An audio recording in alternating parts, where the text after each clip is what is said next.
Oh, God. Ladies and gentlemen, welcome back to the Zyori Podcast. This is episode 109. It's July 17th, 2017. A lot of sevens today, about 10 a.m. here on the Mountain Time. Mr. Trent Pax and I are back again. Trent, pal, buddy, how you feeling? What's going on? Doing good. I had a nice, refreshing weekend away. My parents came down from where I grew up to come to the cottage. My brother came too with his girlfriend, so it was nice. Yeah, had a lovely weekend at the lake. That is nice. We had a nice weekend in the mountains here, actually. Right now, Annie is in Boston visiting family. Right. Carlo is back home. He's also really? He actually flew home to go to two concerts. He's seeing the same band twice. He's an animal. I know, that's serious dedication. I gotta know who it is now. The Frontliners. It's a ska band. It's probably no one you've ever heard of. They just play really loud and aggressive kind of music, but he gets down on it, man. I don't know. See, what's weird about living here and having a base in Philly is that Frontier, that really cheap, shitty airline, has hubs in both airports. So you can fly round trip Philly to Denver for like 170, 180, and it's like a good 3-hour flight or something. I mean, it's not that close, maybe a little more than 2.5 hours. Anyway, I digress. So it's just been me and Old Modder holding down the fort here at HQ de Moonduck. It's been pretty good. You were luckier than me though with your time in the mountains and did not get sunburned. I am burnt. I'm not sunburned. So, this is what happened. First off, I burn all the time. I put on sunscreen. I still get burnt. I'm terrible. I'm as white as they come. But what happened was my brother was supposed to be coming at a certain time. And I was like, the second they get here, they're going to want to swim because it was a really hot day. The lake was there. And they were supposed to be there in like literally 3 minutes. And Sarah Lynn's putting on sunscreen. I'm like, Sarah, why bother putting on sunscreen? We're about to hop in the water and it's not going to be any good. And she's like, yeah, but what if they're late? And I'm like, they won't be late. They were very late. They came like an hour and a half later, and I just kept holding out hope that they were going to come. And then by the time they got there, they didn't even want to swim. Great, nice, great brother of mine. How dare he? Wow. So, anyway, I kind of just slipped the mind and burnt the shit out of myself. It was pretty great. Well, that sucks. Our mountain adventure was maybe less disastrous than that, but not by much. We drove up to Estes Park. I don't know if you've heard of it, but it's kind of a big deal in Colorado. It's really nice. It's kind of like a miniature version of Aspen, a little cheaper, a little more community driven. You know, it's not as wealthy, but it's a nice northern mountain town. It's pretty big. It's a big tourist stop, whatever. It's very nearby to a lot of trails and all that kind of shit. Right. So now it is the place to go. Like Kelsey was saying 2 years ago, 3 years ago, this place was awesome. There were all these secret trails that nobody knew about, and it was pretty much just locals. It has completely changed, and it is tourist central. So, you know, we didn't get up super early. You know, we knew it was going to be busy. We expected to, like, wait in line to have to use the shuttle, you know, because there's, like, a park and ride to get to the trails because you can't park, like, right next to the trail or whatever. But the line to get into the parking lot was so long that you're sort of thinking to yourself, I wonder what happens when this parking lot is at capacity. You know what I mean? Are we just going to wait in line to be rejected 3 hours from now? Fuck this. So we left the first location, go to another one. It's the same thing. We go to a third location. It's the same thing. And we go, well, fuck this place. Looks like we're off-season kind of people now. I mean, it is insanity. The tourism here has gotten to the point where they're saying it's like damaging the trails. You know, and it brings you into that weird sort of moral conundrum of how important is it for people to have access to these awesome pieces of nature where you think it's really cool that people want to travel here to come see this awesome, you know, piece of nature. But at the same time, they're fucking it up and they're ruining it for the goddamn locals. I mean, I'm barely a local. I've only been here for a year, but still, fucking Christ, dude, it's insanity. Yeah, it's kind of weird how that stuff works out. Like, that sounds like the kind of place that'll just get made into a more open kind of an area where it will just get trampled down and it's going to end up having more fields and more of that kind of crap. Because if it's like that close to such an urban center as Denver and there's enough people that will pay that cost to travel there, you don't have a choice, you know? Yeah. If it's that cheap to go there, it will get run over. You can't, like, what are you going to do? Limit the number of people unless you're going to start like charging money or something ridiculous, or it's just, it's tough, how man. she goes. It's tough. So I'm going hiking all next week. Oh, really? Yes, that's nice.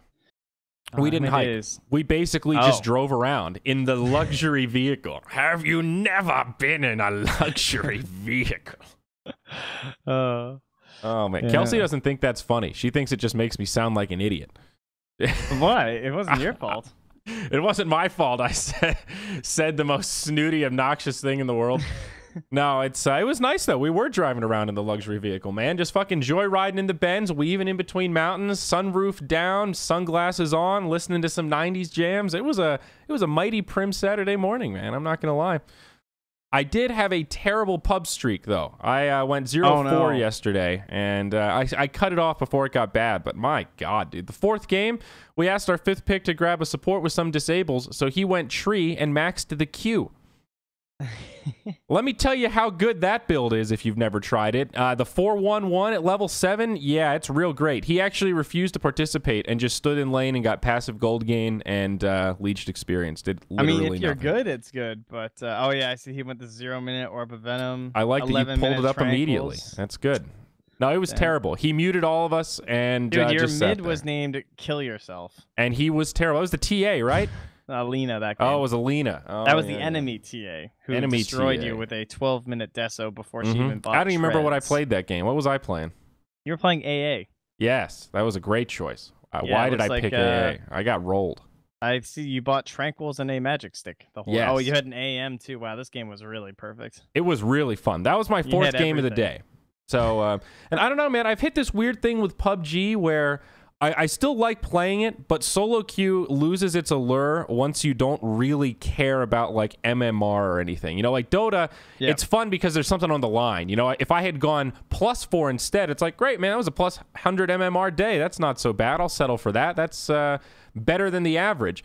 PUBG, I don't really give a shit anymore. I'm not saying I'm not trying to win, but I've been playing fighting style, Trent. I've been landing school like 60% of the time. It's great. I have a new strategy. So much fun. I land school. If I don't get a gun immediately and like kill somebody, I just try to hide. I run to the pool and then I grab a gun and just sneak up on some bitch, loot him, and then just hide in the school and wait for somebody to walk by. It is so much fucking fun because like 10 people land at the school every time. It's a goddamn bloodbath, Trent. It's amazing. If you can get top 50 consistently by landing at school, I feel like that is much better training than getting top 50 by hiding in a bush. Yeah, no, it's super fun. I'm 100% down.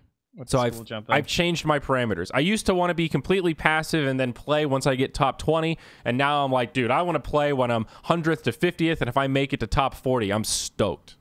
Yeah, I hear you about solo though. It's like I played it a bit and it's fun. You know, I've had my solo win. Feels good.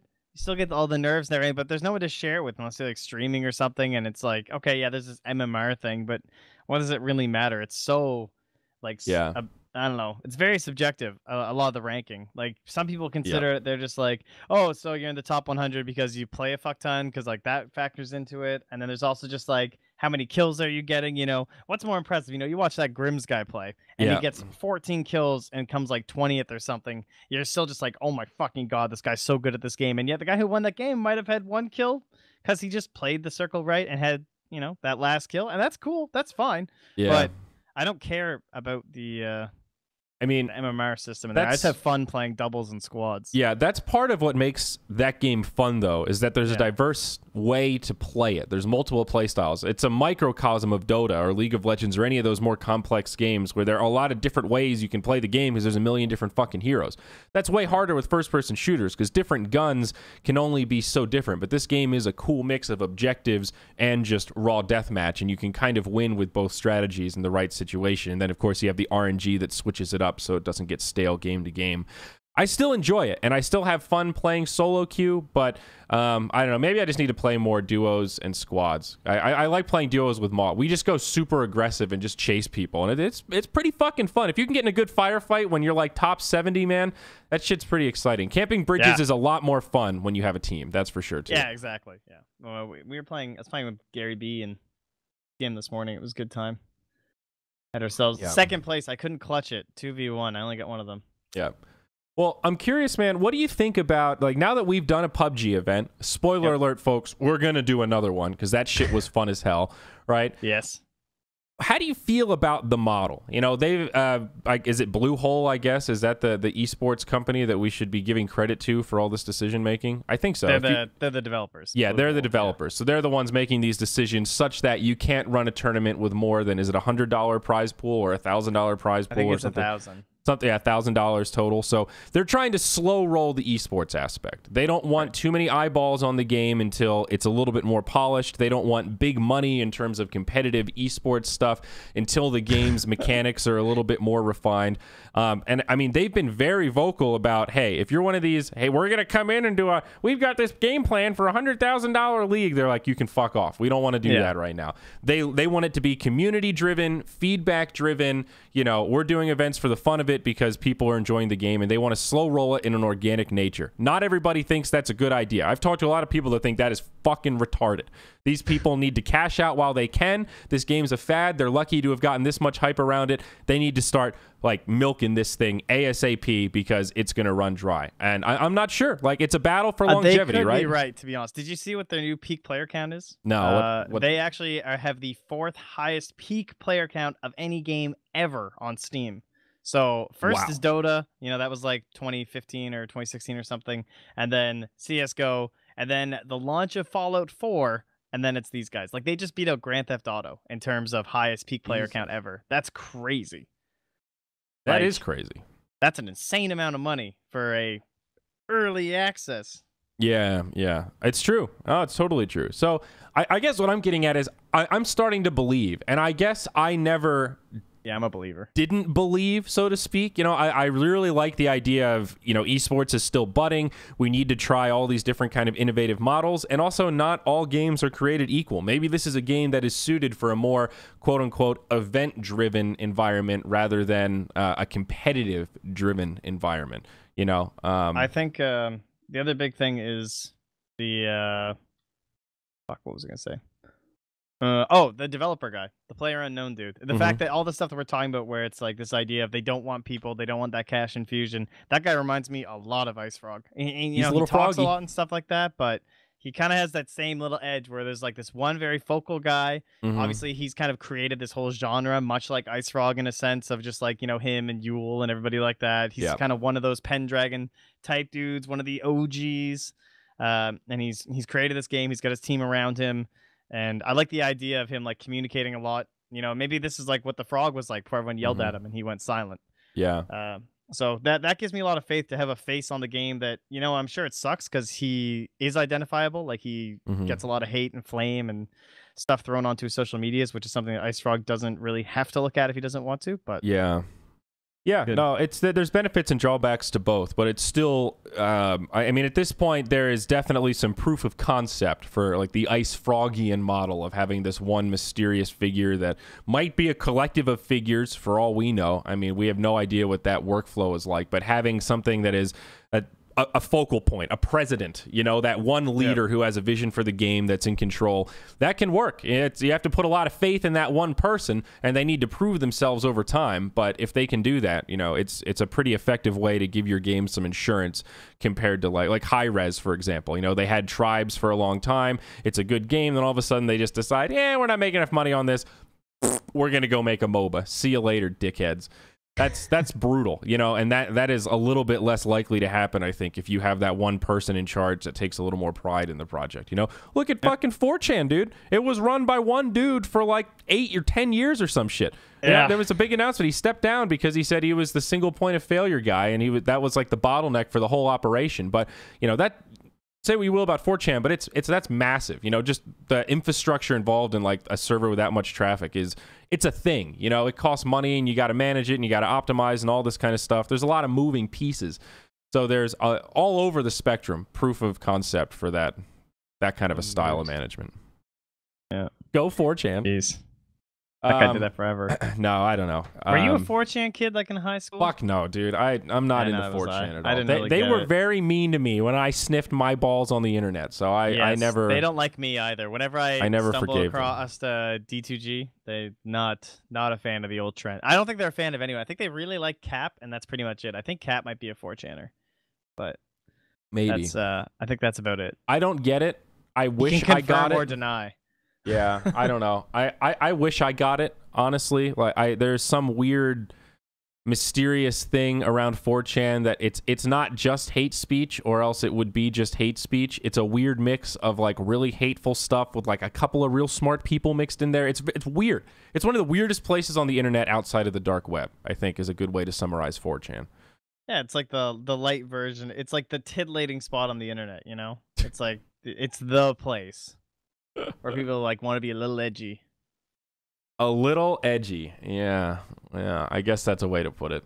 I don't know. But anyway, I'm pretty keen on this PUBG stuff. And I think the game itself is not a fad in the sense that we've had proof of concept of this genre, similar to MOBAs with Dota, where there are a lot of people that like playing these shootery survival-esque games. And there's obviously a huge fan base now. We're talking about millions of people, and it's growing, it's trending. That's good shit. That bodes well. I think the game is fun to play. Is the visual nature there? I don't know. The aspect of the game that could be a fad are the more event-driven sides of it. You know, right now there's just hype around the game. If we get enough personalities in a game, you know, Toby's playing, Sing Sing's playing, Bulldog's playing, Slacks is playing, you know, we'll get 10,000 viewers on a stream and there's nothing on the line but a couple of pizzas, you know, less than $100 total cost and then the time for us to run the event. You know, that's pretty cool. Is there longevity in that? Will that continue to be the case where you can get those kind of viewers with that tiny little minuscule prize? Absolutely not. That's going to scale over time as things change and people become less interested and there's less overall hype. But I don't think the game itself is a fad, if that differentiation makes sense. Yeah.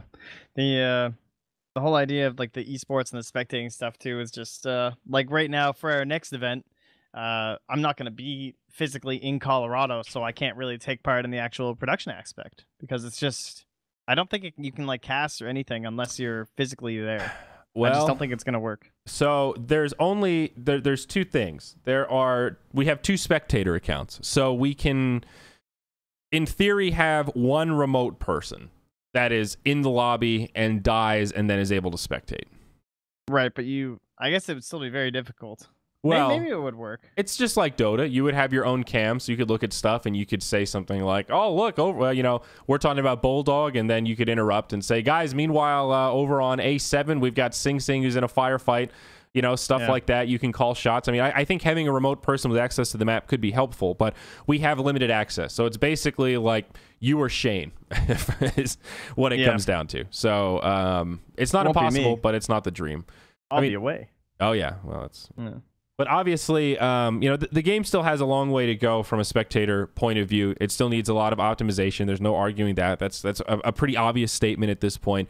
I sent a nice little email back to the devs of like feedback from our first experience and a couple of, like, I broke it down by, these are things we need ASAP to do more events and allow more people like in our community to run their own events. These are things that would be cool to have, but, you know, and I think easy to implement, but not a huge deal. And then the last block was, this stuff could be really cool, but you'd have to figure out how to do it and how to make it work, /shrug. I'll call this the luxury column. And they sent me a nice email back about, you know, if this is what it's all about, feedback, you know, listen to the community and see what people say. They want to make the game better. It's just a slow, tenuous process to make sure they don't bloat it with features that they don't need and stuff. So I'm becoming a believer, Trent. So far, my experience with Blue Hole has been tight, like a dolphin's butthole, baby. Watertight. Yeah, and of course, the number one thing is like, how would you do the format and stuff? So obviously, it can. I mean, we don't know for sure yet, but most of the time, in terms of how we're discussing it, it would be something along the lines of a heavily like high weighted score, and I mean that's what it should be, right? At least in my opinion. And then it gets tallied up, and the way that we see it is that you would play a bunch of like heats, and then the tallies from there would then place you into a game where there would be like less people or something, or like some sort of a system where there is still one final game that's the determining factor. It's not just like, I mean, you can't control if you die first, which would automatically fuck you. I don't think that's true. I think there's definitely RNG and stuff in the game, but it's not. No, you can. You know, there's a reason. It's like poker, right? Like there's a reason the same fuckers end up at the table at the end of the day. You know. Yes. I think there's a lot of that kind of logic and stuff applies to PUBG as well. Yeah, RNG is not. PUBG is not completely RNG driven though. It's true you can land in the same location as an enemy. They land right on top of a gun. You don't, even though you're at a spot where there is a probable spawn there and you get unlucky. But you can counter that argument by saying there is very rarely ever a situation where you are forced to land where there are enemies. The map is big enough that you can almost always look at where the plane is, jump out in the middle, fly literally as far as you can away from the plane, and nobody is going to land next to you. And you're safe for at least the first 5 minutes where you can loot, let's say, 10 buildings and find a weapon. So, yeah, I agree with you. I think there is an inherent way to play the game that is less risky. And if you're talking about a real competitive like PUBG tournament, it would definitely be slower until the circle forces people to push in and stuff. But I don't think that's kind of a lame argument that like, I can't control that I died first. Especially if you're talking solos. I mean, I can understand that, but I don't think anyone's talking about a competitive format with solos. At least I'm not. I don't think solos is the way to go at all. I think duo is probably the format, and then squad is like that secondary. It's cool, but I think honestly squad is probably not that exciting to watch. I was just, Toffee's just casted a PUBG event, and it was a squad VOD that he linked me, and it was very slow compared to our duos. Because duo, it's like, 3 couples could land in a city very easily and fight each other.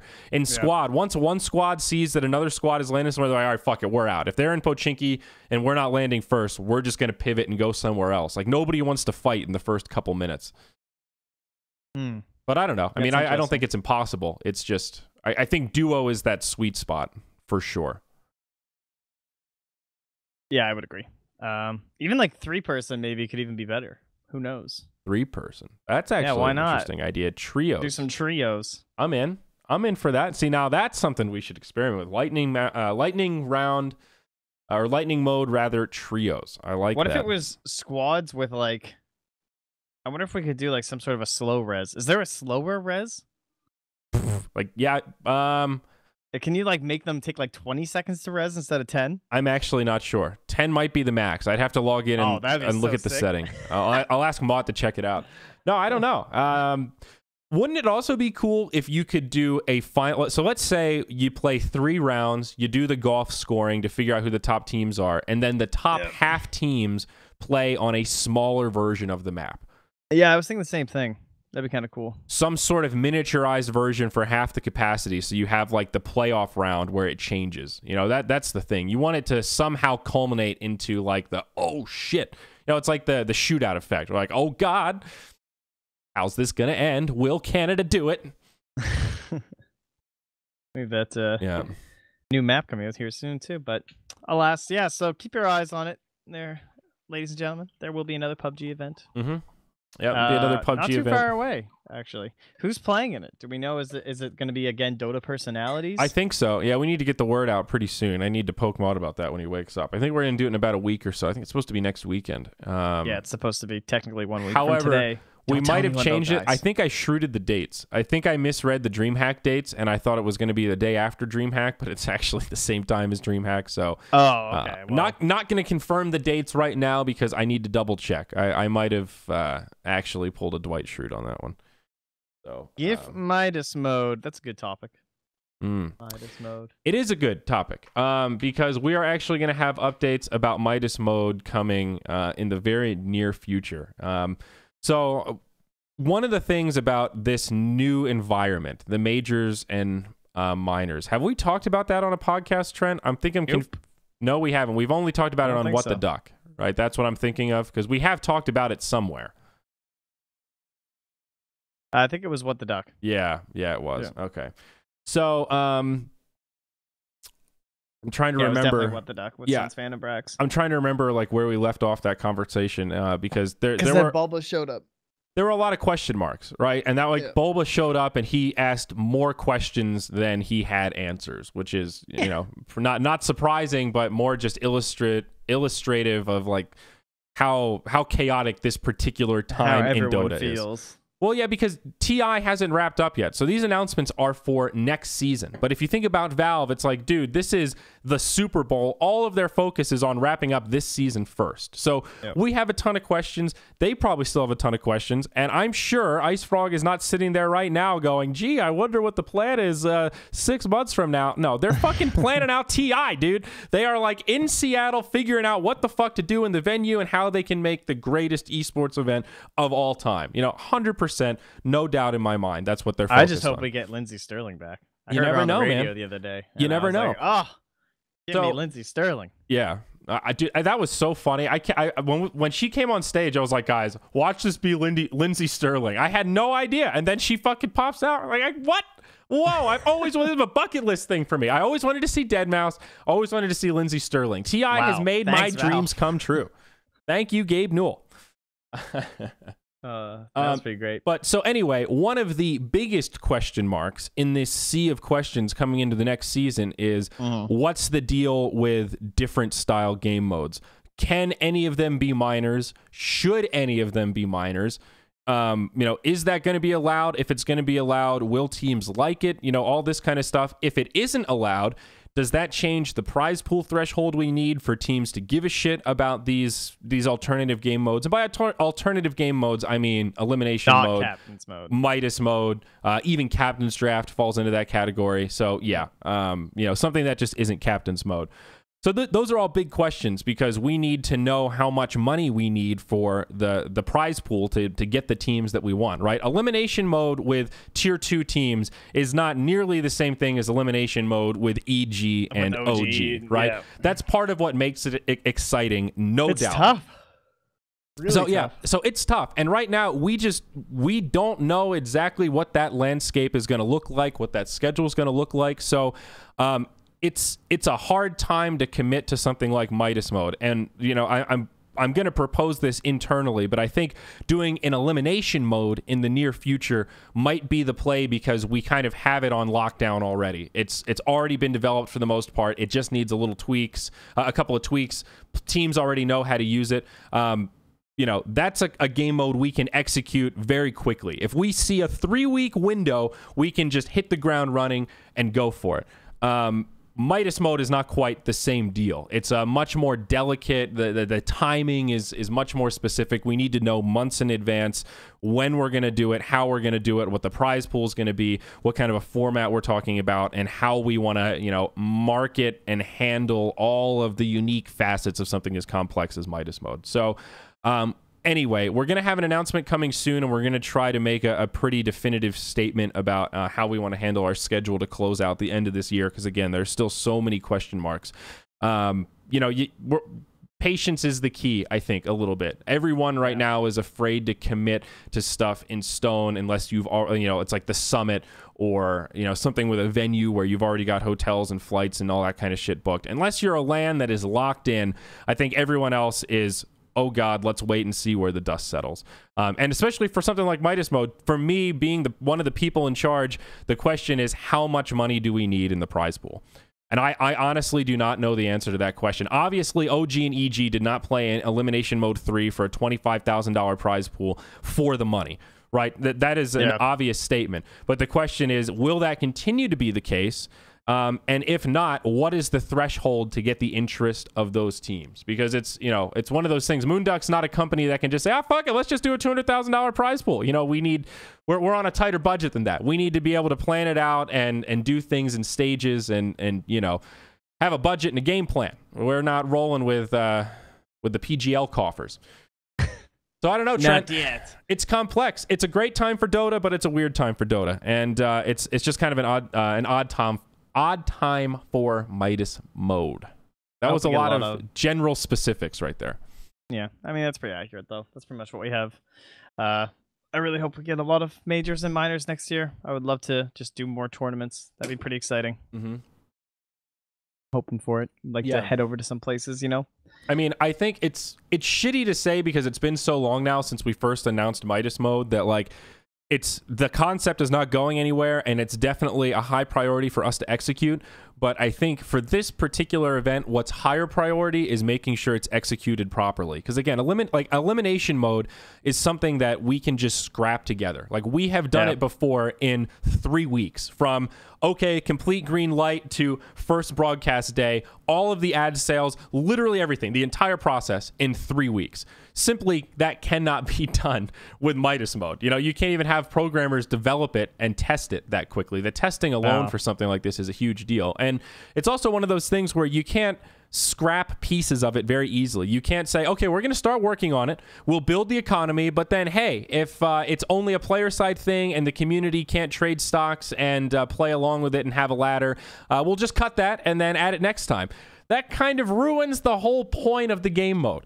You know, you want it, it's a system, and without every piece of the ecosystem, the whole thing loses interest. It compounds to be a system that's greater than the sum of its parts if our vision all works together the way we want it to. And it's fucking complicated. So that's just another aspect of Midas Mode that makes it pretty hard. It's uncharted territory for Moonduck. I'm definitely not embarrassed to say that. You know, it's a huge project compared to all the other kind of stuff. You know, like organizing a Mr. Cat or organizing a hub where I have to fly in 15 people, or an elimination mode where it's all remote. I mean, you know, that stuff is easy peasy compared to developing a big, you know, economy system like this. Not impossible. It's just it's difficult. He's coming. We're getting there. Everyone's pulling their weight, trying to figure out exactly how we'll make it happen, but plan right now. Yeah. If I give you guys my free Twitch Prime sub, you guys will host a major, right? That is correct. We'll also take that $30. You know, the so the smallest prize pool is $150 for a minor, correct? Yep.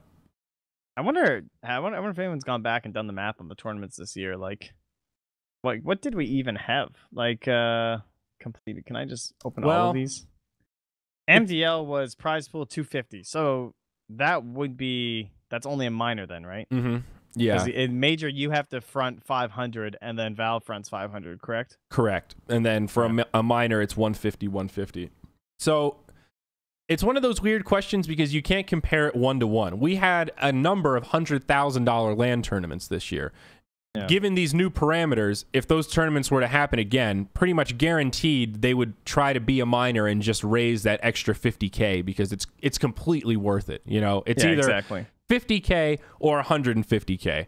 100K tournaments I don't think are going to exist anymore. There's just absolutely no point. In terms of online-only tournaments that don't go for minors, I mean, what's the highest prize pool do you think we'll see below the minor status? 50? 60? I think somewhere in there. Point. I can't, like, I'm trying to think, like, max end outside of I mean, maybe Midas Mode is different.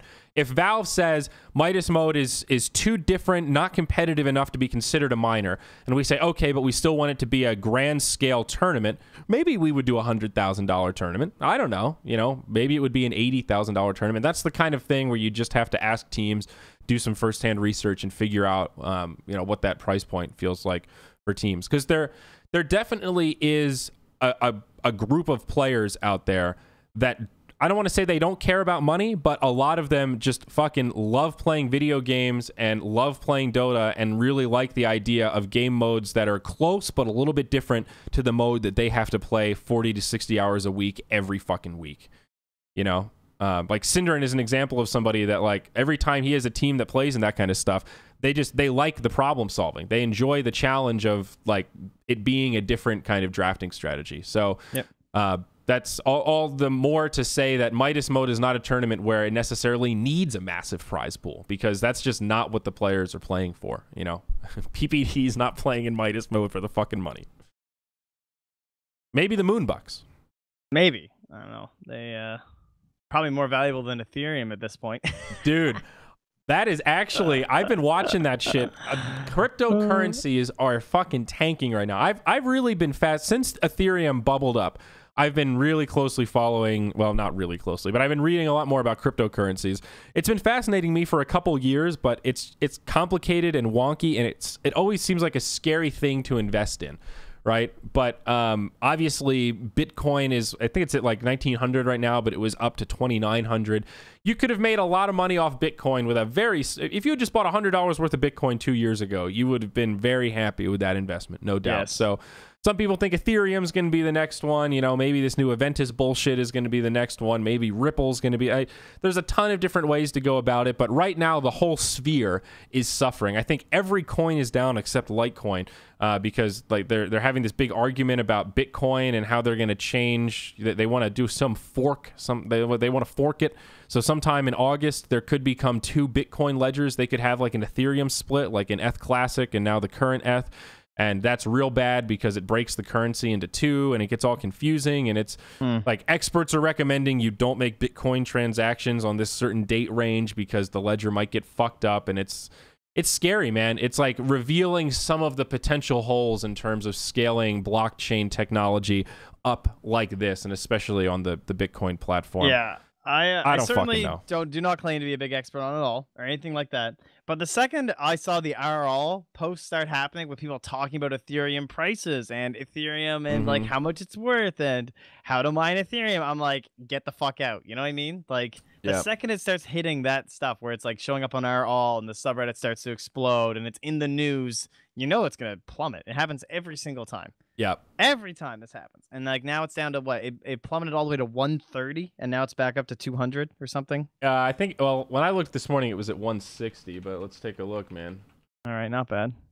It's toggling around like 150, basically. Yeah, it's at 163 right now. So, or, it's up to 170. It's back up. There you go, guys. Get in there fast. I know. Well, I've been thinking about buying a couple $100s of Ethereum just to kind of have it and fuck around a little bit. I mean, I've been mining a little bit. We've got a lot of graphics cards here. I've got a little rig set up, but it's, it's just one of those weird things where the implications of it are really neat. Like you can, if you read about Ethereum and sort of try to understand their white paper and like, you can see a little bit how the concept is widely applicable. One of the examples is Uber. If you had a blockchain Uber setup, there wouldn't be this one kind of mysterious company that does all this dark, shady shit you don't really agree with. It would all just be done through the blockchain with no middleman where everybody gets paid out for their share. If it, in theory, worked the way they think it could and scale up and you didn't have these issues with, like big time server bottlenecks and whatnot. I guess proof of stake might fix some of that,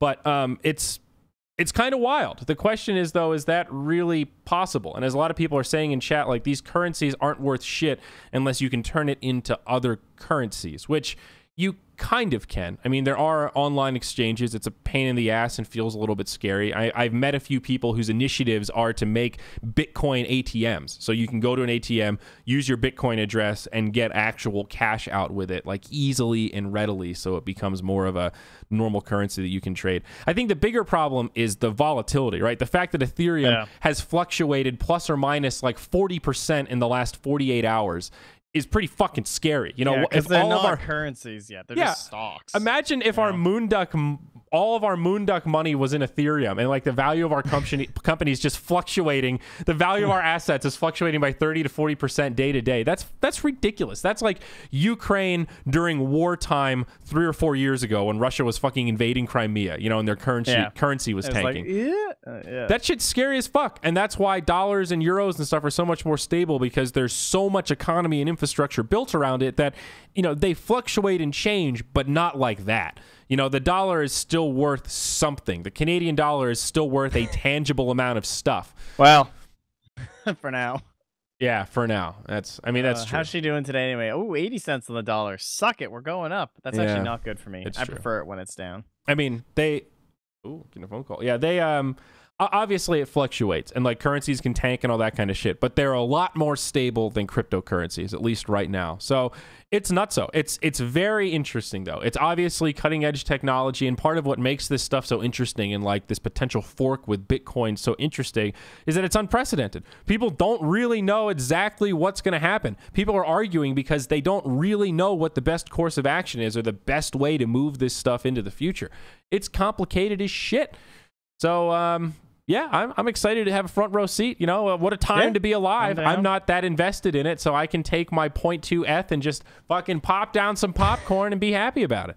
My 0.2 ETH. My 0.2 ETH, dude. I'm at it. I've got $30 worth of ETH, so get on my fucking level, bitches. In terms of actual Dota news, as you were saying about the PUBG thing, it is currently a busy weekend because of DreamHack, the last tournament before TI. So who's there? It's actually going to TI. We got ourselves Liquid and Secret, and then we got Vega and Planet Odd coming along for the ride. Everyone thinking, I'm sure, that Planet Odd would be there at TI, but sadly unable to get themselves out of the NA qualifier. It's crazy, dude. This is the first TI that Misery has not qualified for. Yeah, that's wild. Nuts, dude. I think there's only like 1 or 2 left. I think is it Is it a Chinese player? Is it DDC? Did I make that up? I'm not sure who it is. I'm 90% sure there's only one player left that has made it to every single one, and I'm pretty sure it's a Chinese player, and I'm like 70% sure it's DDC.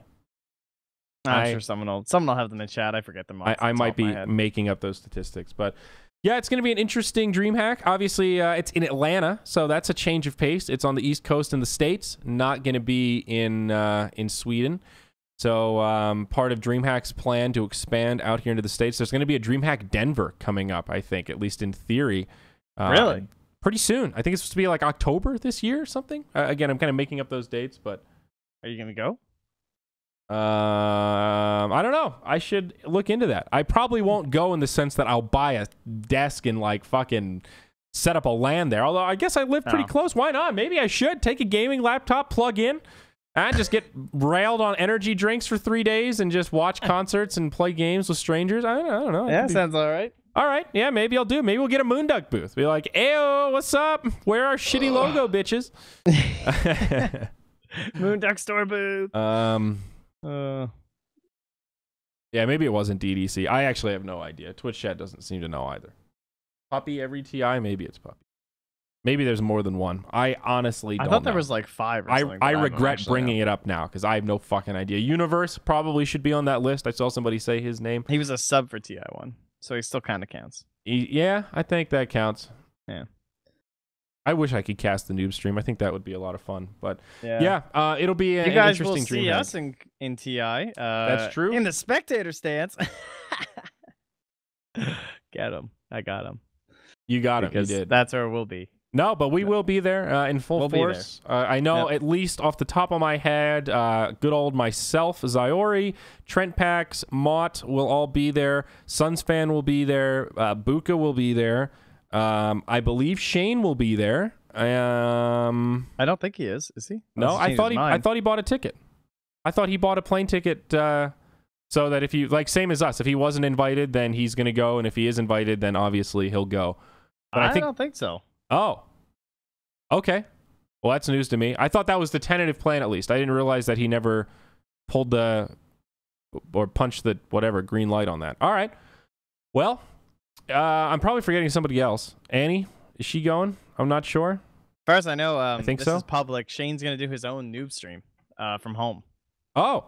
Yeah, he's gonna have like some good casters and stuff on. So I'm out of the loop. Okie dokie. Yeah, you're out of the loop. Well, shit, dude, that's awesome. Is that actually public? I hope you didn't just. Yeah, it is. It's like all in his Discord and shit, and people have been posting on Reddit and stuff about it. So it's 100% public. His Discord's public too. But yeah, if you want to join the Shane Discord, you can just Google it or something. I'm sure. Dude, that's sick. That's actually. I wonder how that's gonna go viewership wise. Like, so obviously the noob stream at past TIs when they've done it has had really good viewership, but that is Valve pushing the noob stream on their blog, on their social media, through the client, through the mainstream as the official noob stream experience. Will doing it remotely in an unofficial experience drastically change that? I'm very curious to see. Yeah. I mean, it seems that they're just not doing one anyway, right? So yeah, in terms of like what you're doing. So it's cool though. And I mean, it's one of those things where it will definitely be worth Shane's while to do it, I think. I mean, if it even holds a couple thousand viewers, that's fucking awesome. You know, I would call that a success if a few thousand people even watch it and learn from it. So that is pretty cool, man. I admire the initiative. Yep. Look at that. There's the Discord there. All right, get on it. So join that shit. Oh, he's still looking for helpers as well. So if you are someone who is a, relatively high MMR, or you think you're good at explaining the game, you understand Dota, this could be your good chance. Yeah, this is your caster's crucible, man. You could have a breakout. Yeah, I guess now invites are starting to... I wonder when the public announcement for invites will come. Who knows? It's pretty fucking close. I've been getting a lot of messages, people just assuming I got invited. Is it? It's a little bit of a slap in the face every time. And every time they apologize, and it's fine, but it's just like... They're just like, man, I really thought you would have got invited. And I'm like, is it, I was going to say, is it bad to be like, well, guys, I have not been invited, so. Yeah. I don't know. That's basically the point I'm at, where I just want to tweet because people are just like, yeah, thinking I got invited because I haven't said anything or something. I mean, I am not invited. I was not expecting to be invited, so you know, it's not a big shocker. But you really never know. Some years Valve has expanded and brought more people than you thought. Some years they've contracted and brought less people. Sometimes they've really switched it up and, you know, brought in people like Machine at one of the majors. That was kind of a curveball at the time. So you never have any fucking clue. There's always a world, like you think, oh, there's a world where they could do the noob stream and they put Sunsfan in charge of it and he gets to pick 2 or 3 people that work with him and I'm top of that list. So maybe I'm going to TI. Maybe that's a 3% chance that scenario happens, but hey, it's a chance. So it's always a weird time when TI invites come where, you know, I know that I'm very unlikely to be invited, but you still hang on to that little bit of hope, knowing that maybe someone somewhere could be vying for you. But alas, this is not my year. So I'm going to be there wearing my suits, handing out Moonduck stickers, talking to you motherfuckers like it's my job, because really it is. I'm gonna bring a nice jacket too, man. You know, I won't leave you hanging this time, dude. I love it. I like dressing nice. Everybody thinks you're official. It's amazing. People just assume you're working. I'm like, no. I'm not casting today. You know, it's no. I have a new 3-piece that I just got tailored. Have not worn yet. I'm gonna debut at this TI. Goodness. I'm very excited. All right, it won't be that fancy. Jeez. But yeah, no, but it'll be cool. We're going to be doing some giveaways this year. We're going to have a Gleam giveaway going that'll be announced very soon, actually, leading up to TI. So that'll be fun. Have some hardware for you guys to give away. We are definitely going to have some Moonduck merch on hand at TI. Probably going to find some creative way to give that away to folks. You know, we're gonna do a cosplay video again there, bud. You know what? I gosh darn think I might, because there is a $15,000 prize pool for cosplay this year, hosted by PGL at TI. So yes, the short answer to that is I am going to make another fucking cosplay video, and it is going to be dank because I think people are going to bring their A game. And now, Trent, I've got the reputation. I'm gonna make this. I'm gonna shamelessly post it on Reddit, and I'm gonna demand that every fucking one of you people watching right now help support my cosplay endeavors, because those videos take a fuckload of work, and I enjoy doing it. And I'm pretty sure the hourly is like 30 cents. So help me help you. Do much.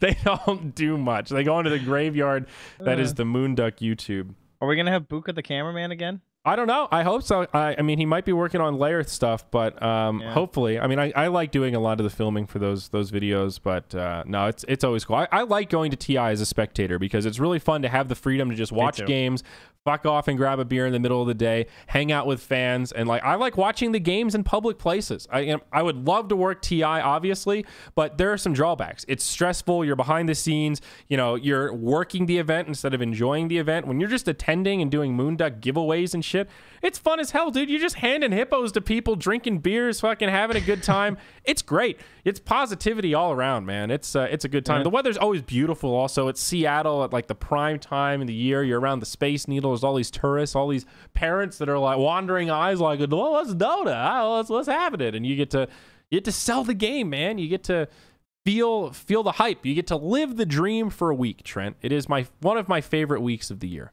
Yeah, I am very excited. You know, TI last year was the first LAN I ever even went to. Really? Yeah, it was there that I got invited to do, like, where I received a message about the Dubai LAN, and that was, or was it the Lithuania LAN? I can't remember. No, it was the Dubai LAN. I think the Dubai LAN was the first thing I went to. I'm not sure. I can't remember, but it was the first, like, real. Oh no, it's on your talent profile on Moonduck, so you could look it up. I went to Lithuania, but it wasn't a LAN because we did remote coverage from Lithuania. And then after the Lithuania event, I went to TI. That was the first LAN I'd ever been to with like an audience and shit. And then I did Dubai. So then from there, I did all that other crap. So not bad for a year. Did all right. Yeah. Oh, Team Trent Packs. Look at that. Oh, that's got my schoolyard photo, I like to call it. Look at my schoolyard photo. Dude, look at that nice picture of us on the bottom right. That's one of my favorite esports photos. That's it? That's your favorite? It's one of my favorites. I was a little bit of a chunky monkey in Montreal. I was a chunky monkey in Montreal. Yeah, but you look so happy. Look at that nice picture. I was happy. You know, that picture is the cover to the podcast now. Really?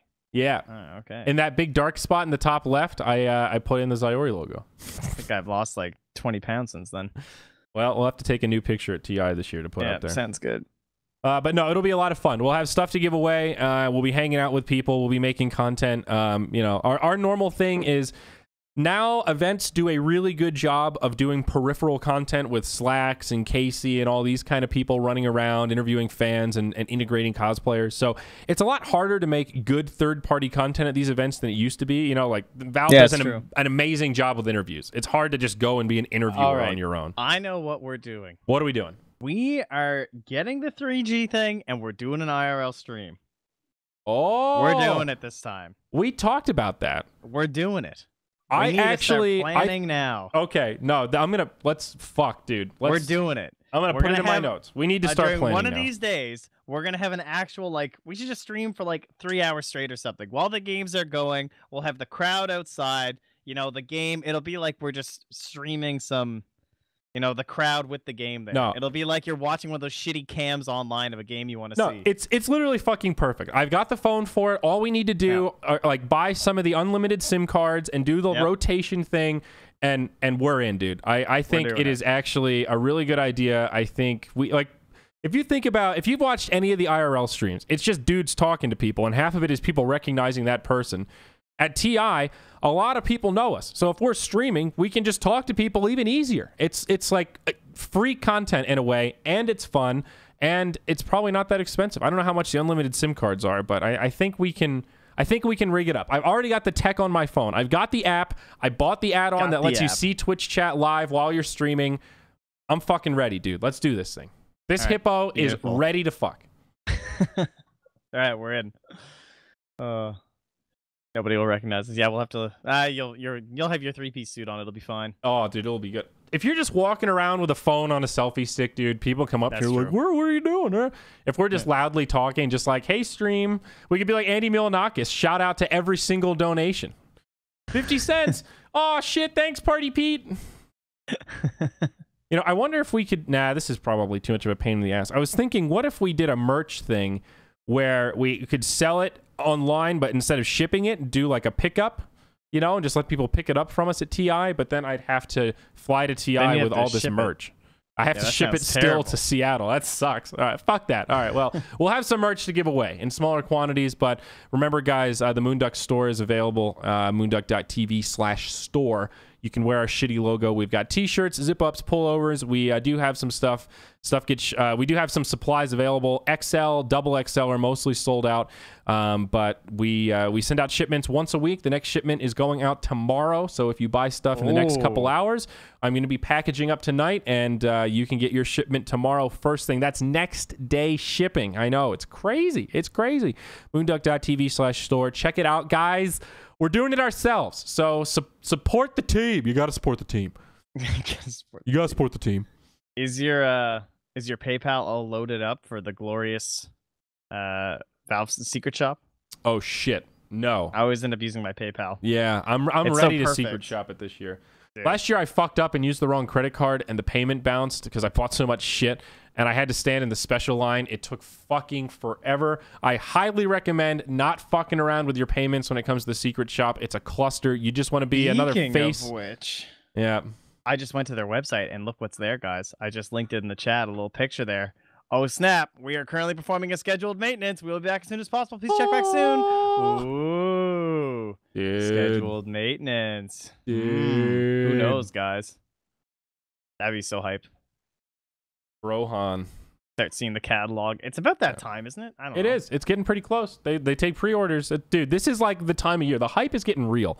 Yeah, the invites must be out tomorrow for town. I am super intrigued to see who is there. Yeah.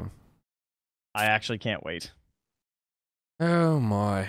Dude, we could warm up the live stream going to the airport. And now, driving to the airport with Mott. It's just him cursing at people on the road.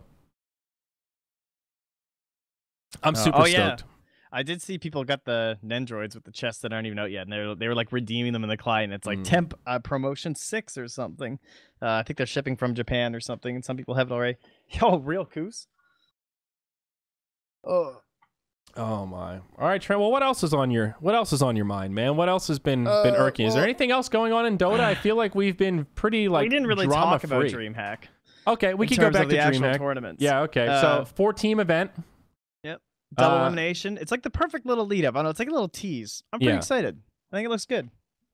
No, I'm with you on that. So you said it earlier, but it's Secret, Liquid, Vega, Planet Odd. So it is a very interesting mix of teams. 3 EU, 1 NA, but of course it is the NA team that is mostly Euros.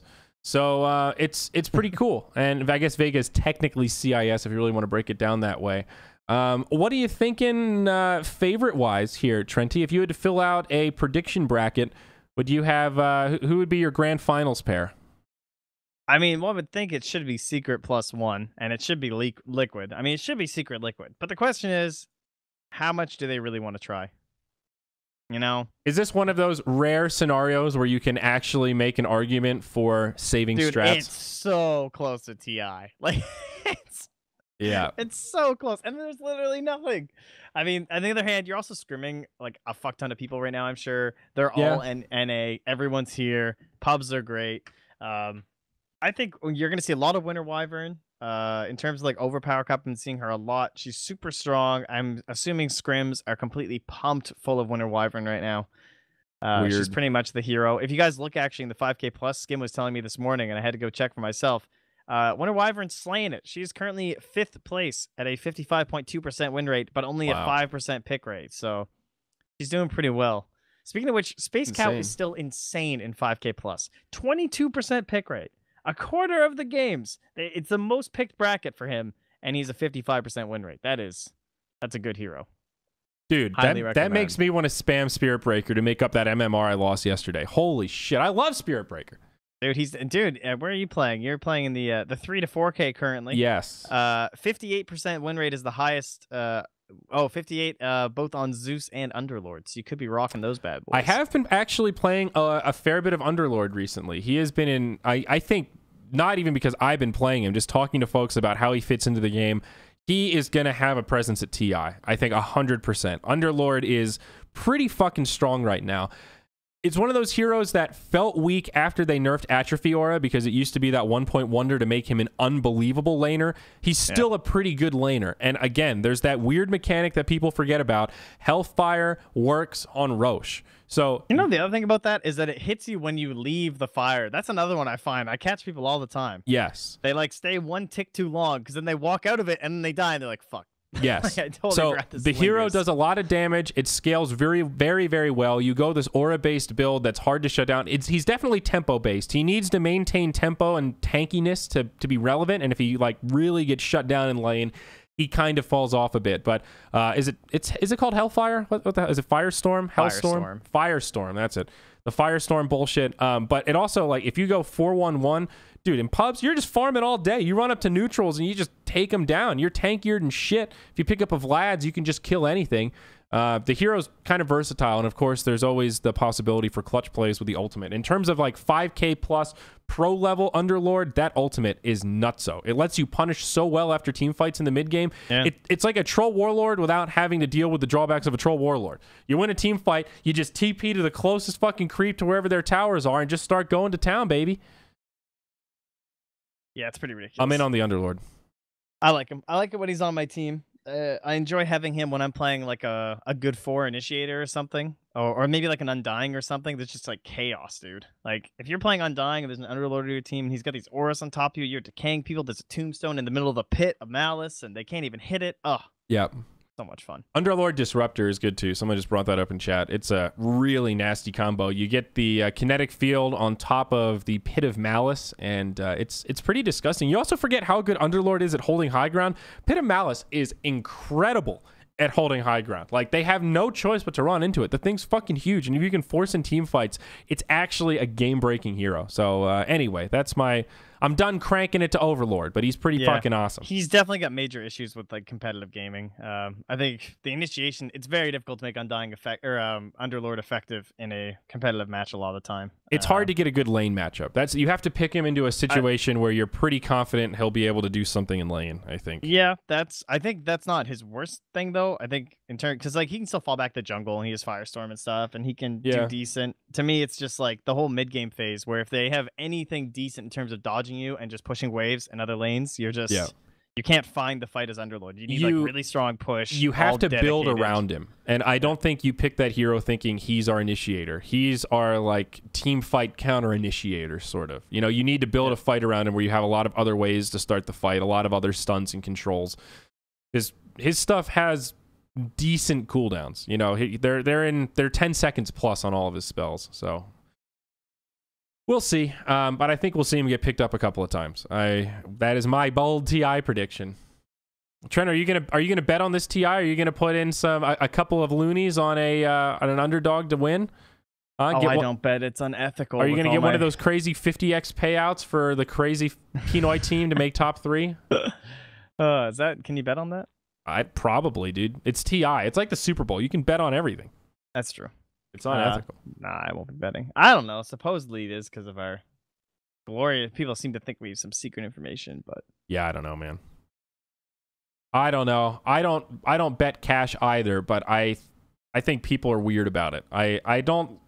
I don't necessarily buy the whole, oh, you're involved in the space, so you've got this intel. You know when players are sick and not performing. Like, I don't know jack shit, dude. You're giving me so much credit right now.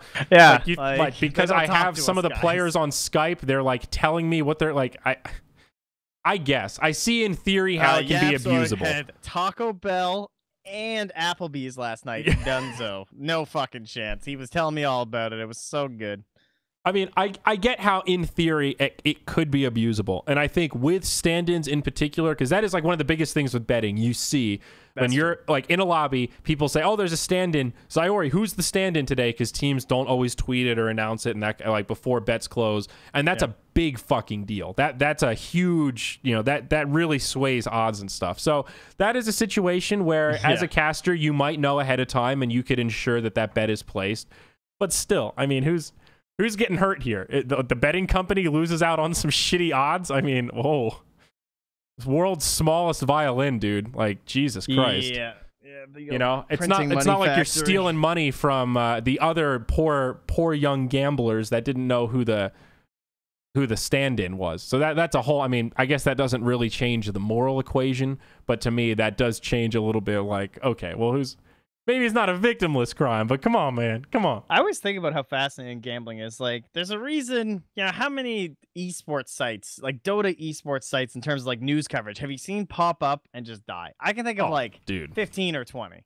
You know, for various esports, they pop up, they die. They're trying to make a content like this product, this thing. Now, think about gambling sites. How many have you seen pop up and they're just always there?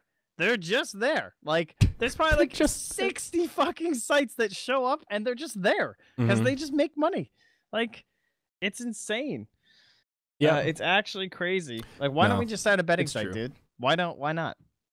Well, because we're insiders, apparently, and we've got a conflict of interest because we've got the inside scoop. What's your guys' problem out there? I don't know. Start a betting site. Yeah, why don't you idiots start a betting site? No, I don't know. I mean, I'm being a bit crass about it, and I get it. I do see how insider betting is a thing, and it's abusable and all that, but it's just... Yeah.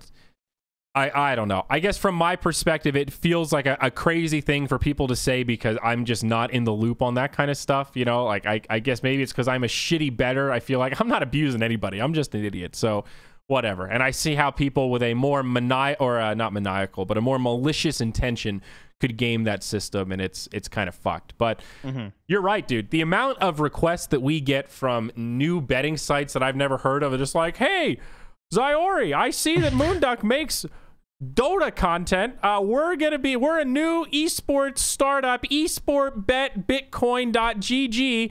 And we've got a $10,000 budget and we want to sponsor Dota. Can you help us? Help me. Dude, I get my money. I get one of those emails every fucking month, and a lot of them are a trap. Because like that was actually how we met Mr. Cat. They just sent us an email and said, hey, I saw you do stuff. We've got money. Do you want to do stuff with us? And I was like, oh, I'm sure this is going to go far. And I sent her back an email, and we went back and forth. And I said, okay, well, if you pay up front, we're in. They wired me money the next day. I'm like, okay, Mr. Cat does not fuck around. Mr. Cat is in business. Let's go. So they're not complete traps in the sense that they don't have the money. But a lot of them, when they don't know anything, when they're just like, I'm going to give you money, you do all of it. they're always going to be disappointed because they have no sense of metrics or anything. They're just fucking new entrants into the space that, as Trent said, have realized that you can make a hot dollar in these unregulated countries where no one even fucking knows what esports is, and just start making fat bank off people throwing money at you.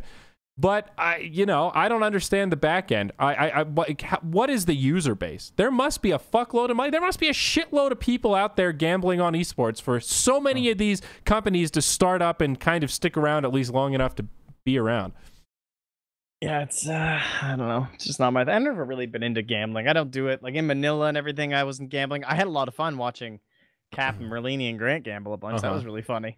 We had a good time, but I don't know. It's not my thing. I mean, I do like gambling. I like certain gambling. I really like playing poker. I'm a big fan. That's a form of gambling for sure. I have done some sports betting. I don't really like to do it, but like with Vulcan, for example, we were doing Vulcan betting for a pretty long window there.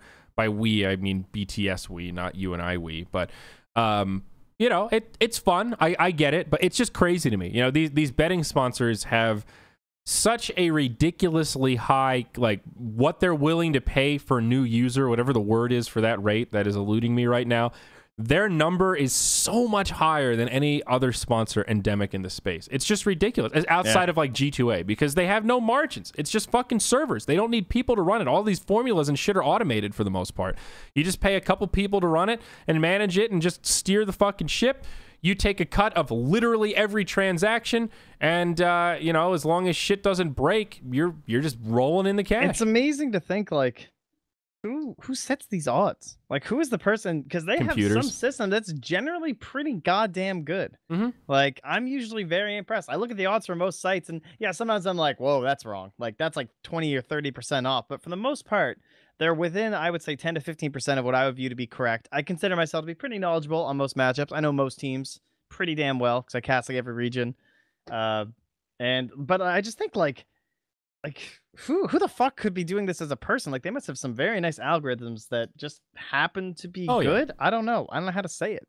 Well, yeah, I mean, it's like I think if you are a data-driven individual, if you're Knoxville, right? If you're a fucking number dude, it's not that ridiculously difficult. I mean, it's all about. Is it though with Dota though?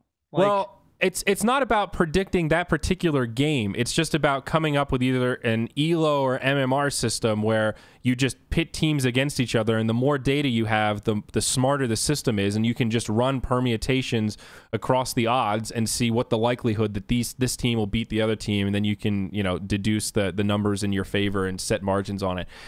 It's all automated. It's not that different from what they do in regular sports or chess or any. I mean, esports didn't invent ELO. That existed before esports. We just adopted it and altered it a little to suit our needs. So, you just apply that kind of stuff and you can figure out the numbers. I say easily, but, it's easy for a computer, man. It's not easy for us. Or something? Where did all you people come from? How did we just become the top stream? Guys, what's happening? The Zyori Podcast has finally made it. It only took 109 episodes to be on top of the Dota 2 category. That was pretty funny. We had that one highlight on the front page. There's like it's like 20,000 views, the one Zyori Podcast. They're like, congratulations, it only took you 106 episodes to do it, you fucking jack off.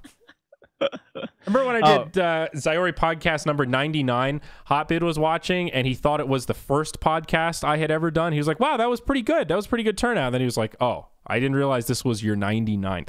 Jesus, dude, what are you doing? There we go. Thanks, Sind. Oh, Cinder. The old auto / maybe he sent it out.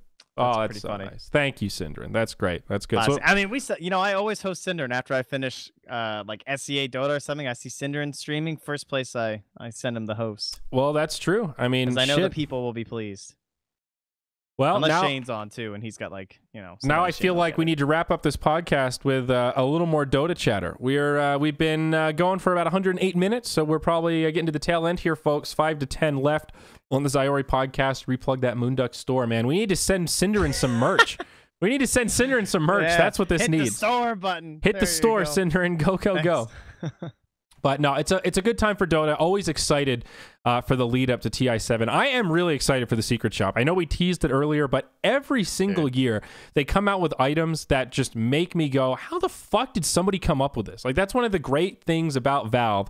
They get flamed for it sometimes in terms of how they handle it, but the fact that they have a workshop environment, really creative members of the community can make something like the Muggernaut and be like, dude, this is awesome. We're going to mass produce it and sell it. Like, that is fucking cool. It's awesome that they can reward entrepreneurial types for making cool products. And now that we've started the Moonduck store, like, part of the reason why the Moonduck store has taken so long and been such a pain in the ass is because I simply was not happy with the level of quality the turnkey operations were providing. Like, your designed by humans, your meta threads, your what's the other one? The HK Army. I think that was the one before meta threads. There's a bajillion of them. There's a whole bunch, and it's by turnkey. I mean, you send them their logo, they make you a couple custom things, and they have a whole Rolodex of products. It's like Vistaprint, but more targeted for esports or gamers or whatever. And it's not to call any of these individual ones out by name and say they are specifically not good, but they weren't good for our needs. What's amazing about it is they handle all the shipping, all the distribution, and you don't have to manage inventory, but you have way less control over the products. What we did was said, okay, we're going to start it from the other side. We want to find good products that all of us want to wear, aka really high quality t-shirts that are comfortable and won't chafe Mott's nipples, hoodies that are really comfortable and warm and don't feel like they were made by a 5-year-old in China, and stuff that feels like it's going to last. Like not the. Do we have shipping to Brazil? Dude, where's my South American shipping, Andrew? People need it. Could. Okay. All right. All right. I will put that on my list. We can set up South American shipping. Right now, we ship to 19 countries, and South America, I don't think, is on the list. We ship to Southeast Asia, Scandinavia, most of mainland Europe, and then like all of North America. And anywhere in the English-speaking first world, we ship to. This is a podcast or a sellout stream? No, but I mean, I get motivated. I get motivated every year though by the We Love Fine stuff, because it raises the bar of that creativity, and that's like where I want to be with the Moonduck store. I don't want to sell generic shit with our logo on it. I want to sell like cool stuff. Yeah. Like plushies are probably next on the docket. A small dumb example, like I saw coffee cups that have a hippo that are on the inside, so the hippo comes out as you drink it. Shit like that. The Muggernaut version of a hippo. Things that you look at and go, wow, that's pretty fucking cool. I want the hippo to come out. And my pocket tee. The pocket tee with the hippo coming out. That is awesome. That'd be so great. A little bit harder to execute. I've looked into that one, and it's a bitch. But we could still maybe make it happen. Anyway, I'm pumped. I can't wait to waste money again this year. Last year, I bought 2 Jakiro pillows, and I did not regret it. Nice. 2. Yes, count them 2. They were pretty good. I liked them. They look great on the couch. The Tide pillow, too. The Dota coasters. I like the weird stuff like that. The obscure things that you would never think of. The Dota coasters. Who, you? Mr. Leggings? I know. Dude, the coasters are awesome, though. People just come in your house, you have a nice classy establishment, then you have these Dota coasters, and they're like, oh, what's this? And you start giving them the old sales pitch, dude. It's great. I have to say, speaking of people that don't know anything about Dota, that 4th of July in Colorado, did we ever talk about that? I thought that was like the funniest thing ever. Well, we talked about it on What the Duck, but... Oh, that's what it was. Was it where? Because it was like you and me, and it was the Moonduckers, like Annie, Mott, me, and you. Slacks ended up coming, but then there was like 8 or 9 people there who knew nothing about Dota, and it was comical. It was weird because like how often, especially after a hub like that, where it's 24/7, only people talking about Dota. It's like a mini LAN or mini TI, right, where the whole focus is on Dota, with PUBG, of course, but. For the most part, just like Dota conversations. And then there's these people who are just like, well, they were obsessed with workout, which was pretty funny. They love working out, man. But they really did. It was cool to just like, non-video game chat for a bit. They were not video game people. No, it was fun to jump into someone else's world, because as into esports as we are, they are equally into CrossFit and hiking and working out and nutrition and all this new agey health food stuff. So like, I think half of the people there were like personal trainers. So we had this weird party that was like esports nerds that are like eating chips and candy and just pigging out on pie with our posture playing games. Then the outside people that are fucking doing jumping jacks and like measuring each other's arms and shit, talking about how they're gonna power load and their macros and shit. It was pretty fun though. I like it. I like having a leg to the real world in the Moonduck house. That was something we lacked at BTS. I know you guys are joking with the feel my tries, bro, but that was actually happening. And they were doing these weird exercise things where you like can check the like divot in the back of your shoulder by moving your arm a certain way, and that tells you something about like how even the strength in your arms were. We were measuring wingspans. It was great. Feel my quads, dude. Yeah, there was some definite muscle touching going on there. Yeah. No, it's fun, dude. You got to interface with the outside world sometimes. You forget how wonky esports is if you don't have a connection to the outside world. I mean, you're lucky, dude. You're married. You've got that constant tie to like someone who is outside of the bubble every fucking day. You know, there are people like Mott, for example, who pretty much just live in the bubble. And it's a fun up and down roller coaster, man. I'll tell you what. I will tell you. Yesterday, Mott was just grinding out Perfect Dark on an emulator. He was playing it on the hardest setting by himself for like 8 hours. That shit's hardcore, dude. Don't you have Perfect Dark literally upstairs on the N64? We don't. I don't. Oh, actually, we do have it. Yeah, he was playing on an emulator. He was playing it on an emulator. I literally, but I admire his dedication to play games that are old and I no longer give a shit about. You know, if you came over and said, dude, let's play Perfect Dark multiplayer, I'd be down for a few rounds. It'd be fun and we'd remember how shitty the game is. Oh, ha, ha, ha. We'd pick on some meat sims.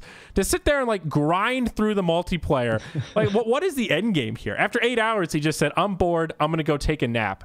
And then slept for 4 hours. Mott, dude. That's the life of Mott. And then we watched Game of Thrones. PUBG with me and Coddle Guy. Yeah, and then probably stayed up all night. Yep. Yeah, that sounds about right. Yep. By the way, last topic I want to touch on before we get out of here, dude. Without the spoilers, guys. We're going to try to make this spoiler free. Did you watch Game of Thrones? No, I did not. I can't look at chat now. Why would you do this? I didn't watch. No, God, I have 2 windows that open. Well, why the fuck didn't you watch it? I don't even feel like what I was busy last night. What, playing PUBG with Mott? Yes, and then I went to sleep, and then Dude, I don't know how you could not watch it. Like, so I am now. I don't have HBO now or whatever because it's not available in Canada. Okay, so well that sucks. It's difficult for me to make it work. That really sucks for you. But let me just go on a little pedestal. I don't think right it is. Here. Is it now? Maybe it is now. Let me hit you with something because I feel like we have now been ruined a little bit by Netflix in particular. Netflix has started this whole trend of binge watching. And binge watching is one of those things that has diminishing returns. It's so much fun. The first time you actually commit to binge watching a show, especially if you're with your partner or a close friend and you're like, dude, do you just want to watch like every episode of season 2 of 24 back to back right now?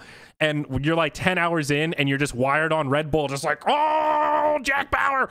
And you like have dreams about Jack Bauer. Like if you ever gone into the bubble and just spent like 48 hours doing nothing but sleeping and watching a show consecutively. Yes. You literally... That is one of the best feelings, Yeah, you start to dream about it. Like, you have these crazy... Like, you are so invested in the characters, they feel like they're real. It's not healthy. It's probably terrible for your brain and the longevity of your body, but it's fun as fuck. Now... I'm doing that with The Sopranos right now. Okay, well, there you go. I'm very into The Sopranos currently. There you go. I'm on the 5th season. We've been rewatching Breaking Bad for some reason. I don't know why. Dude, I've already watched it twice, but it's Sarah's so fucking good. It. Oh, well, there you go. That's it. We just started season 4, and that's also... She loves it. She's very into Breaking Bad. So... Anyway, that delivery method of content is awesome, you know, and you can do it with older shows. It's really cool. However, that does not replace the week-to-week ritual of watching like Sunday night HBO at the same place, the same time, and having a whole week to theory craft with your network of friends and internet forums and roommates and everyone else that's really into those shows. It's like the whole Lost thing, you know. Every single week, people are on the forums trying to figure it out. What was the show? That's why Westworld was so good. Exactly. It was perfect for that. Exactly. Westworld, I think, is an awesome example because think about Westworld if the internet didn't exist. I don't know if I like to think I'm pretty good at figuring out shows and stuff, but I actually don't know if I would have been able to figure out the whole time stuff and everything if I hadn't, in like the very first episode, see some people like, is there like different time zones going on or something? Because those two guys seem similar and like, how's this person here? And eventually it became obvious and you did know, but the internet had it figured out like there were theories the first episode. Yeah. No, you're right. And it's interesting to see all the different theories and some of the... I mean, Breaking Bad was the same way. You know, reading threads of the theory crafting, you're like, how is this show going to end? You know, what's going to be the final raid boss now that he's, you know, newsflash, Gus doesn't make it till the final episode. You know, what's going to be the raid boss in this series? And that is really cool. And that can only... it's, you know how at past TIs they've done that thing where you can like DVR the entire event and like see the results as you watch it, and like you can go back in time on the website. You can't fucking do that with fan theory crafting. It's just not the same. You're going to read a spoiler.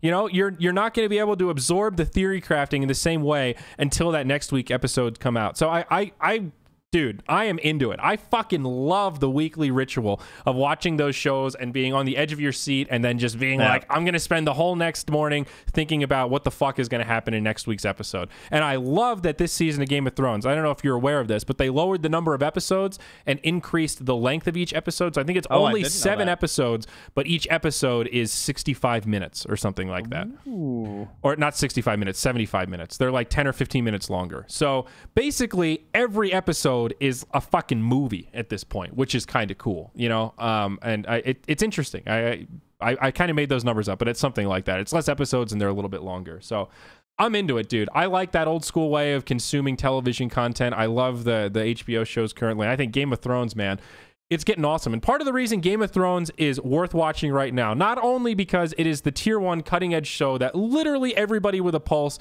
is watching and talking about, and if you're not watching it, you're getting left out of a cultural phenomena. You know, if you're that dude that was like, yeah, Pokemon Go was stupid, I didn't play it at all, you're a fucking pussy, all right? That game was dumb. That game sucked, but it was fun as fuck for the first 3 or 4 days because everybody was doing it. You walk around outside, your neighbors are catching Jigglypuffs, everything. You see little kids like, there's a Charizard over there. Like, it was crazy. It was literal madness for 3 to 4 days.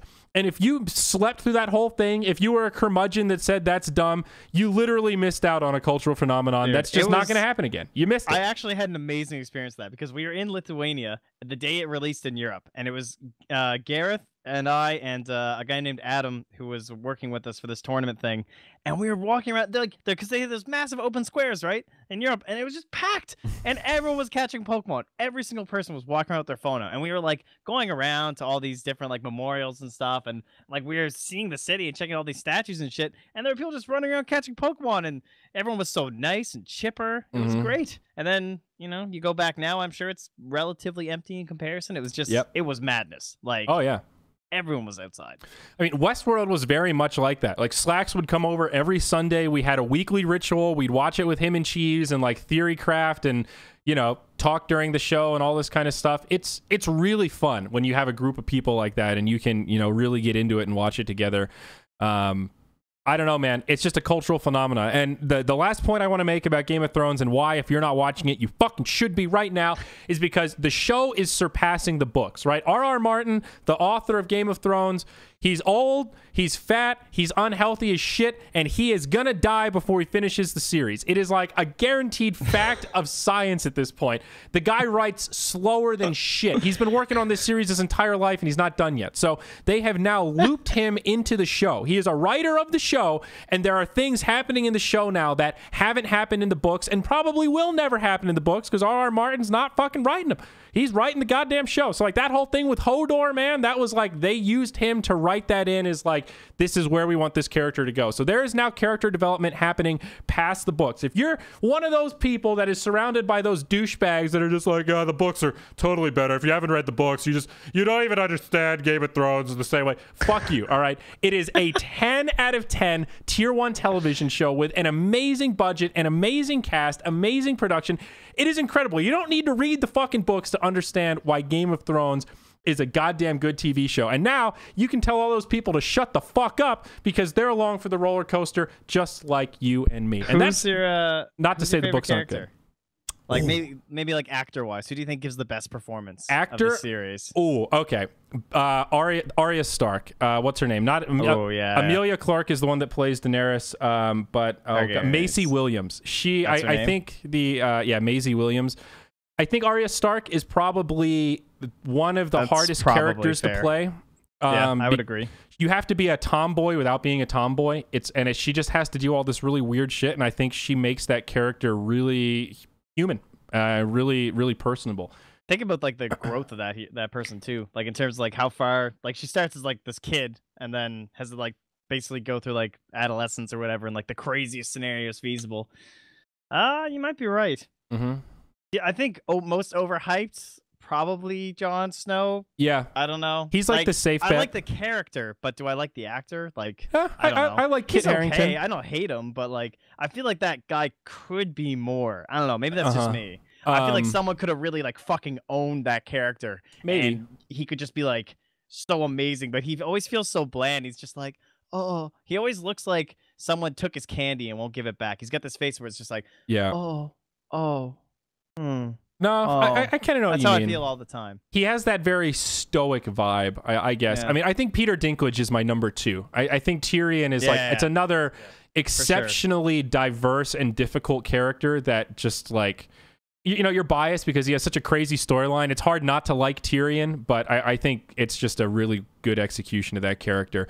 Those are my top 2. And then I think my actual favorite character in the show, probably Daenerys. It's just some combination of her being young and hot and badass and in charge and having dragons. It's just, it's hard not to want to really follow the Daenerys storyline. Isn't it the very first episode where he says, I would allow every man in his army and their horses to fuck you if it got us back home? Yeah, something like that. And then, you know, like, and now think about where she is after that. Yeah. Pretty good. I would actually think she's also, though, kind of on my list in terms of the acting, where I don't particularly think she's that amazing. Like, she hasn't reached out to me like some of the other characters, but maybe that's just me. Emilia Clarke. I don't know. Yeah, Daenerys. Yeah, it's okay. Part of it is because she looks so different in real life. She's not a blonde. That's why her eyebrows are brown, because she's a brunette in real life. Yeah. She looks a lot different, so that's part of what, you know, makes me kind of appreciate the character. Is just the visual transformation is kind of cool. But I don't know, man. It's just such a well done show. Everything about it, the costuming, the writing, God, you're on the edge of the seat the whole fucking time.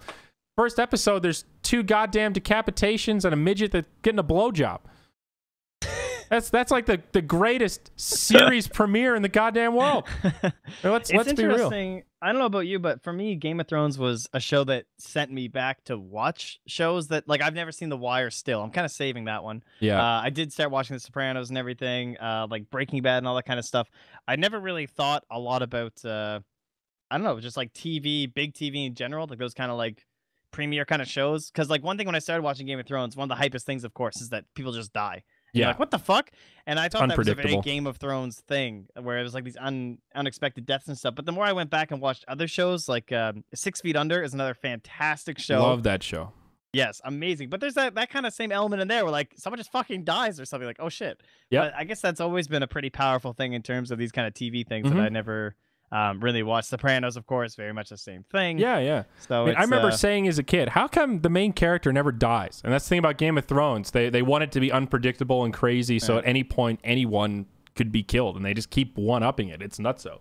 The other thing about Game of Thrones right now, this is a little bit of a spoiler, not a big one, but if you're not caught up on like the most recent season, pause. Like this, like literally last episode? No, just in general now, how the story arc is going. Kelsey pointed this out the other day, but it's becoming a battle of the women. Daenerys is coming over now.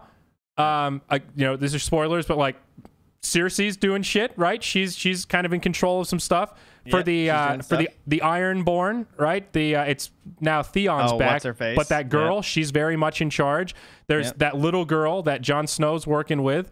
Fucking Sansa is back into play. So it's like it is a battle of the women now. Most of the main characters that are in charge of a lot of big shit are big time, like, you know, they're female leads. It's kind of interesting how that's like where Game of Thrones has gone into. I like it. Speaking of female leads, the big scoop.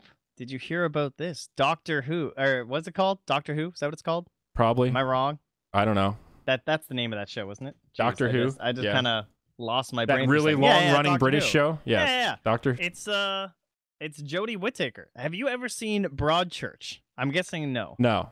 It is an excellent British TV series. Highly recommend. But yeah, the newest Doctor, 13th Doctor, is Jodie Whittaker. So she kind of starred in that show. I recognize this lady. She's been in, not Black. She's been in something I've seen. She's like one of those actresses I recognize, but I didn't really know her name. Yeah, she was in one of the Black Mirror episodes, I'm pretty sure. Yeah. It's one of those things where, you know, they all pop up and stuff. But yeah, well, that's exciting. That's pretty hype. I think that's pretty cool. I mean, whatever. If she's, and I think the big part of it is the person who wrote Broadchurch, from what I understand, is also taking a big lead in the show in terms of like the writing and everything. I think he's like the director or something. So hopefully those two working together just kind of makes sense, and they saw it as an opportunity for obviously a big PR boost. I haven't heard much about Doctor Who in the past couple of years, so putting a woman as the Doctor just immediately puts everyone's eyes back on the show. There's no doubt about that. So I don't know. I was never down with that show. It always felt to me like kind of a not as exciting Twilight Zone. But that's just me. I'm sure it's something that once you get into it, it's pretty good. Yeah, I mean, I started watching it with like the first episodes, and it's pretty old and dated at this point. Obviously, the show's good. It's not something that I've gotten into, but it's on my list. Like Battlestar Galactica is another one. Like I know it's good. I kind of know how it ends. I know it's worth watching. I just haven't sat down and watched it yet. So yeah, sort of like your Wire. I'm halfway through The Wire. It was also one that I put on my bucket list for a while. So. Anyway, folks, HBO Sunday night, it does not disappoint. If you haven't watched the newest season of Silicon Valley also, it's done now, but that somehow Silicon Valley is a show that I feel like has just gotten better with every single season. It just keeps getting more and more interesting. Mike Judge fucking nailing it with that goddamn thing. I love it, man. Big time HBO fanboy. That's enough jerking off for now, though, Trent. I think we need to wrap up this biscuit. Oh, yeah, you got meetings. Yeah, I got a meeting coming up, so I got to eat and do a few things before we get started. So, guys, this was Zyori Podcast number 109. Thank you for joining us. You can find this on the Moonduck YouTube. It is on iTunes, and also just the podcast feed is at zyori.tv now, or zyori.tv/podcast. You can find the audio version there. We'll have it up later today. And, of course, this episode is brought to you by the Moonduck store, moonduck.tv/store. You can finally get Hippo merch. No shipping to South America yet, but that's coming soon. But it is international, Europe, Australia, Southeast Asia, all over the place. You name it. The shipping's there, and you can get some high-quality merch with our shitty-looking logo. Trent, baby, you got any closing words for this fine group of folks? No, thanks for coming. I think in terms of where you should head next. Oh, shout out to Blake. Hey, showing up Blake. in the chat. What up, dude? Perfect timing, Blake. We're just wrapping up. Yeah, we're just leaving. I saw you Start had some streaming. nice stats being tweeted out there, my friend. Oh. So getting excited for next year. I'm hyped up, dude. I shall be cheering for the Packers, 100%. But yeah, I think in terms of who else is on right now, let me give you guys the rundown, at least what I see in terms of my following list. We got Rhyme currently at top, closely followed by Lyrical Dota. So shout out to Lyrical. Go give Lyrical some love. That's who I'm picking in this list. We got Lizard streaming, Eosin as well. Big shouts to him. And then the Chen spammer himself, Snith TV, also only has 3 viewers right now. So good. All right. Well, I'll let you decide who we get to host, Trent. So, I will. All right. That's it. All right. Local's done. We'll see you guys next time. Bye-bye.